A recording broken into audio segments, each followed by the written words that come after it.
Alô, prezado ouvinte, saudações fraternais. Meu nome é Peter Unda e queremos hoje apresentar o 7º estudo dessa sequência sobre o tema Discernindo os Sinais dos Tempos. No estudo anterior, nós vimos a respeito da questão do controle econômico como um fator decisivo para controlar a humanidade. Então, estamos vivendo hoje numa fase de transição, da transição do tempo onde o mistério da iniquidade já está atuando, preparando o controle do mundo para o tempo quando realmente vai haver esse domínio total do anticristo. Estamos vivendo ainda numa época onde existe uma determinada autonomia dos países, dos povos. Porém, estamos agora no processo de transição, onde os países estão perdendo cada vez mais a sua autonomia.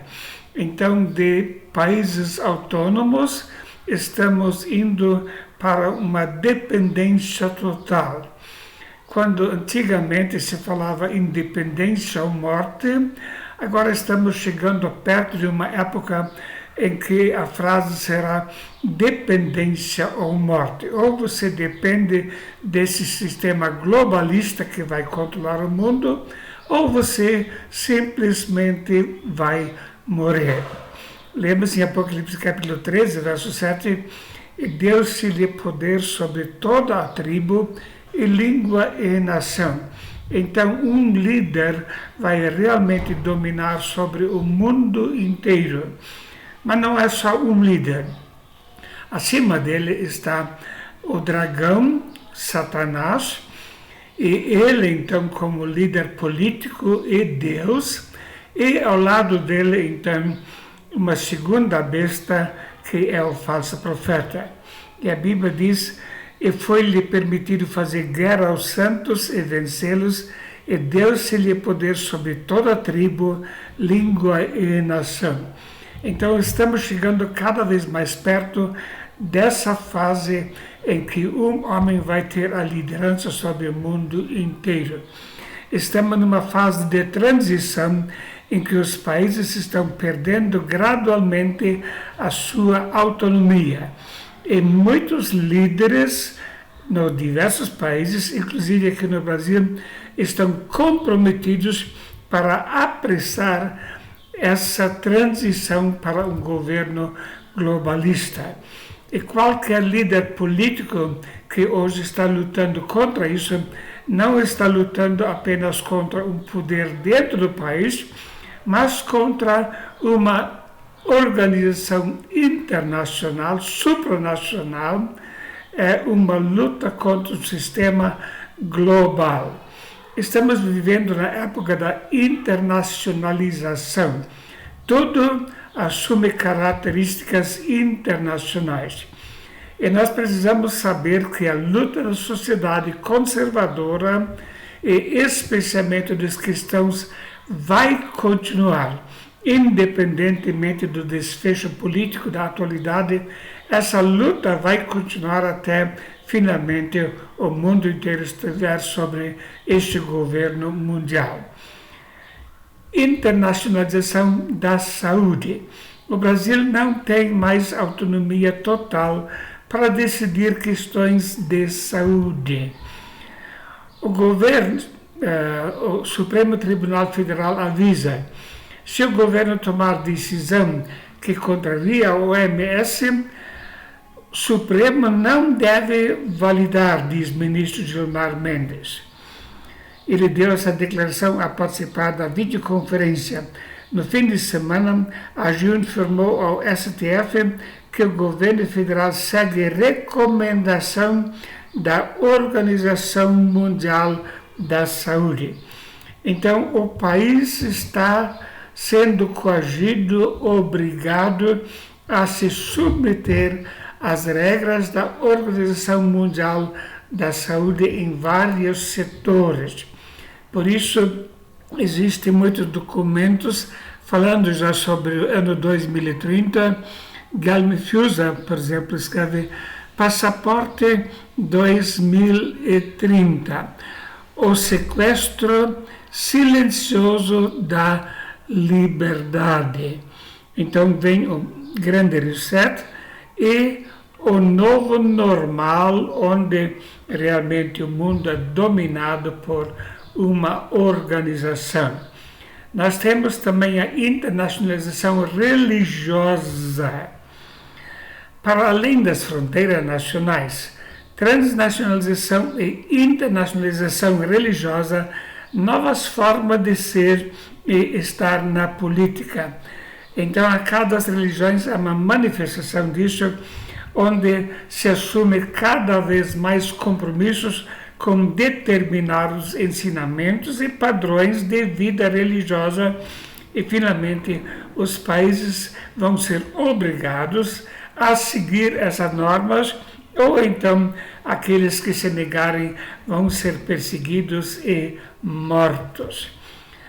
O pluralismo e as diferenças de religião, assim como de raça, gênero e linguagem, diz a declaração, são uma expressão da sabedoria da vontade de Deus com a qual Ele criou o homem, razão pela qual qualquer ato de coerção para com uma determinada religião ou doutrina religiosa é inaceitável. Quer dizer, você não pode mais discordar dos princípios que eles estão elaborando para a defesa do pluralismo religioso, para a defesa de aceitação de gênero, sexualidade, linguagem e assim por diante.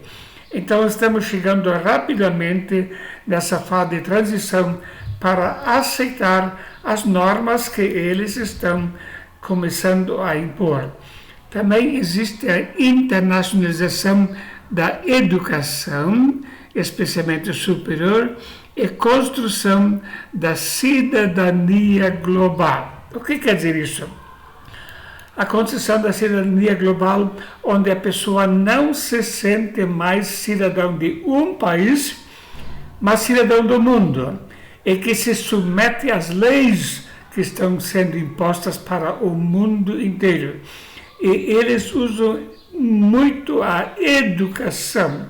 As universidades estão infiltradas de elementos que defendem esses princípios que são totalmente anticristãos.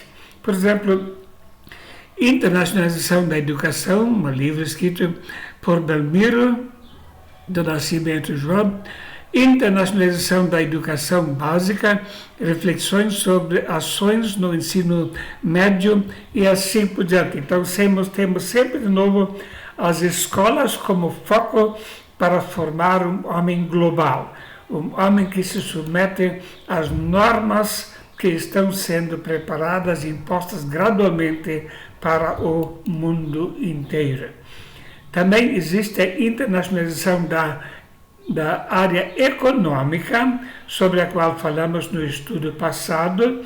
Então, a economia vai assumindo cada vez mais características para haver um poder para controlar cada cidadão do mundo. E a Bíblia fala sobre isso e faz que a todos, pequenos e grandes, ricos e pobres, livres e servos, lhe seja posto um sinal na sua mão direita ou nas suas testas, para que ninguém possa comprar ou vender, senão aquele que tiver o sinal ou o nome da besta ou o número do seu nome.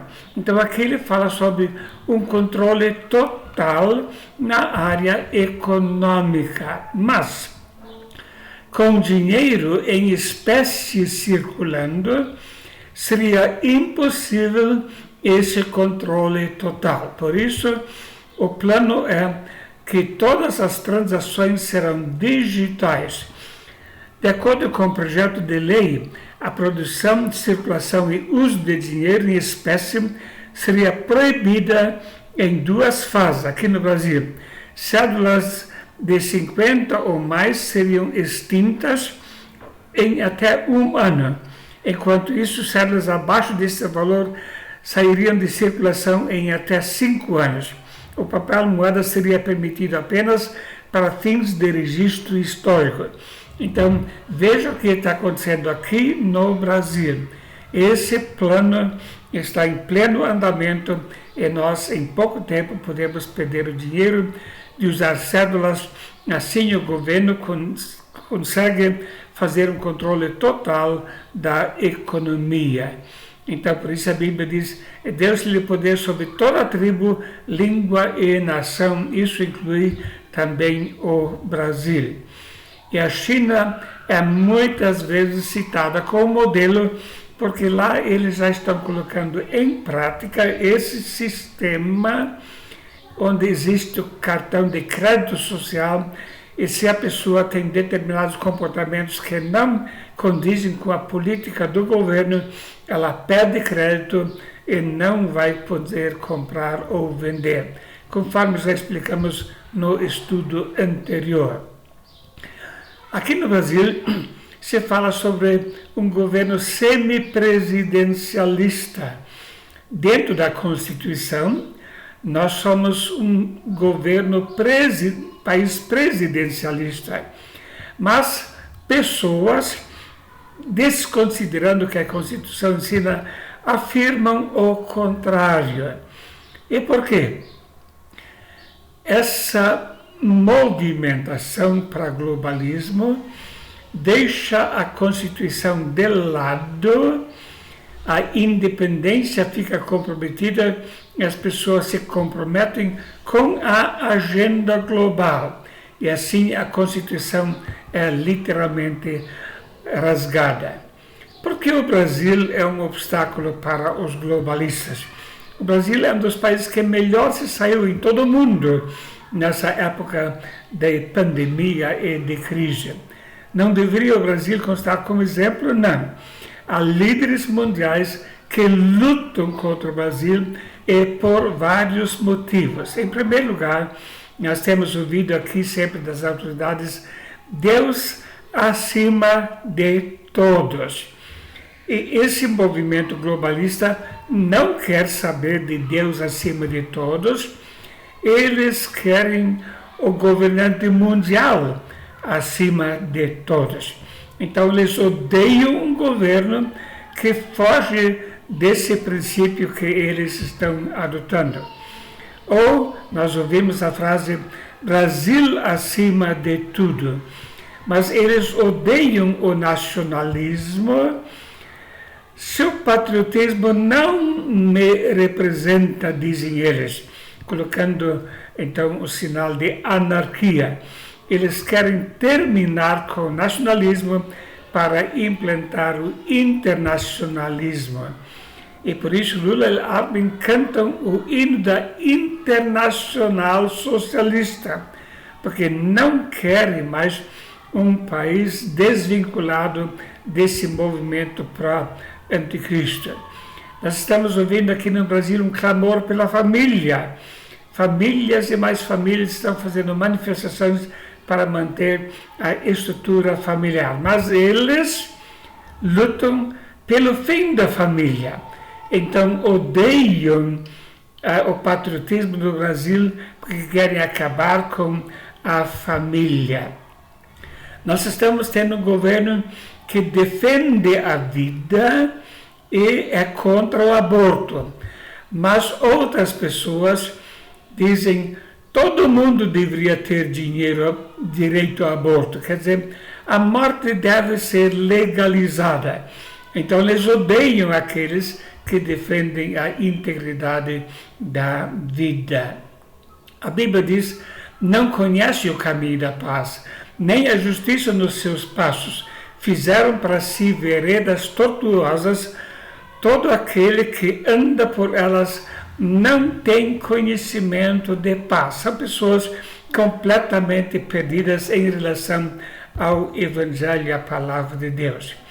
Por isso o direito se tornou atrás e a justiça se põe de longe, porque a verdade anda tropeçando nas ruas e a equidade não pode entrar. Então a verdade anda tropeçando. Os princípios básicos da vida cristã estão sendo postos de lado passo a passo. E o texto continua: sim, a verdade desfalece e quem se desvia do mal arrisca-se a ser despojado. O Senhor viu e pareceu mal aos seus olhos que não houvesse justiça. Então, quem está tendo coragem de defender a verdade vai ser despojado. Quantas pessoas já perderam seus canais na internet pelo fato de defenderem a verdade? Dinheiro bloqueado pela justiça. Por quê? Porque a pessoa não concorda com esse movimento em prol de um governo mundial. TSE desmonetiza canais de direita no YouTube e intima Carlos Bolsonaro.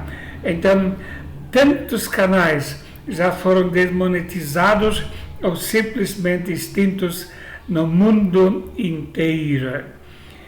YouTube bloqueia perfil de pastor que defendia cura gay. Então, pelo fato que ele prega a verdade da palavra de Deus, o canal dele simplesmente é bloqueado.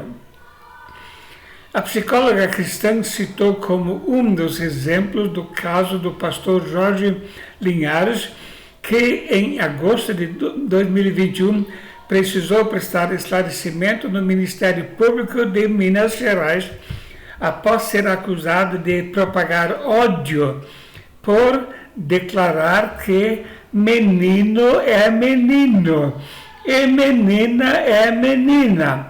Então, não é mais permitido falar que menino é menino e menina é menina. Quer dizer, fato científico comprovado que todo mundo sabe, mas a verdade anda tropeçando.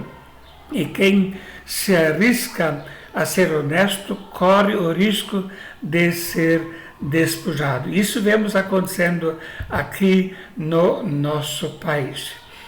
O cristão, no meio dessa crise, precisa lembrar de alguns fatos importantes. Em primeiro lugar, a Escritura está se cumprindo. Aquilo que a Bíblia profetiza já desde o Velho Testamento e continua no Novo Testamento vai se cumprir. É uma realidade que não vamos poder mudar. E por se multiplicar a iniquidade, o amor de muitos esfriará.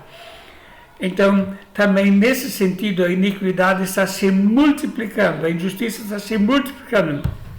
Sentenças completamente injustas estão sendo proferidas e pessoas honestas estão sendo castigadas pela sua honestidade. Devemos lembrar que nós não somos deste mundo. Se vós fosseis do mundo, o mundo amaria o que era seu. Mas, porém, não sois do mundo, antes eu vos escolhi do mundo, por isso é que o mundo vos odeia. Então nós somos odiados porque não pertencemos a esse mundo, nós somos cidadãos celestes e precisamos contar com este ódio. Jesus disse, dê-lhes a tua palavra, e o mundo os odiou, porque não são do mundo, assim como eu do mundo não sou. Devemos falar a verdade e condenar o pecado, sim.